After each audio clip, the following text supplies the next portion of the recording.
Селена, моята най-добра приятелка, има паника атаки и е в депресия. Как да й помогна? О, това е сериозно. Сигурно не следва мечтите си. Да, как позна? Работи като продавачка, а иска да е художник, рисува невероятни картини. Не е само това, има много повече причини. Така е. Не знае какво иска. Не знае какво иска за сектор богатство, за сектор слава, дори за сектор взаимоотношения или за сектор дом и семейство, за сектор здраве изобщо не се грижи там. Или какво иска точно да учи и как точно си представя кариерата. Единственото, което знае е в сектор творчество какво иска да твори в този живот. Разбирам, защо не изненадаш, като й подариш карта на мъжете?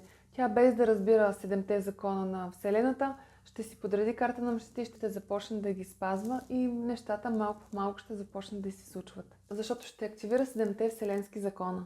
Да, права си направо, отивам в линка в профила да я прочам, сега тъкмо за Коледа ще я изненадам.